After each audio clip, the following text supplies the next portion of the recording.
Hi tears, எல்லோரும் எப்படி இருக்கீங்க? நான் நல்லா இருக்கேன். நீங்கள் எப்படி இருக்கீங்க? என்ன அப்புடின்னா, இது வந்து இன்னையோட விலாகு கிடையாதுங்க, நேத்தோட விலாகு. நேற்று என்ன அப்புடின்னா, பிள்ளைங்கள டியூஷன் விட்டுட்டு அப்படியே சும்மா ஒரு ரவுண்டு போயிட்டு வந்தோங்க. ரவுண்டு அப்புடின்னா, இங்கிட்டு கூடி பஸ் ஸ்டாண்டை சுற்றி அங்கிட்டு கூடி வந்தோங்க, அவ்வளோதான் ரவுண்டு. சும்மா இதை டெய்லி ஒரு ரவுண்டு போயிட்டு வருவோம் அப்படின்னு சொல்லிட்டு நினச்சிட்ருப்பேங்க. வந்து சப்பாத்திக்கு மாவு பிணைஞ்சு வச்சாச்சு.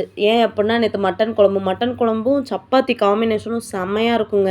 ஒன்று சப்பாத்தியாக இருக்கணும், இல்லை பூரியாக இருக்கணும். இந்த 2 தாண்டி எதுவாக இருந்தாலும் கொஞ்சம் இதாக தான் இருக்கும். பட் எங்கள் வீட்டில் இது எல்லாருக்குமே ரொம்ப பிடிக்கும். பார்த்தீங்களா, பிள்ளைங்க வர்றதுக்குள்ளே சப்பாத்திக்கு மாவு பிணைஞ்சு வச்சுட்டேங்க. இப்போ என்ன அப்புடின்னா, சப்பாத்திக்கு வந்து கொஞ்சம் சூடான பால் சேர்த்து பிணைஞ்சிங்க. எனக்கு சப்பாத்தி ரொம்ப ஹார்டாக வருது அப்படின்னு ஃபீல் பண்ணுறவங்க நினச்சிங்க அப்புடின்னா, அந்த பாலை ஊற்றி கொஞ்சம் ட்ரை பண்ணி பாருங்கள், நல்லா சாஃப்டாக வரும். ஆனால் நான் பால் ஊற்ற மாட்டேன், நான் நார்மலாக தாங்க பண்ணுவேன். சரிங்களா?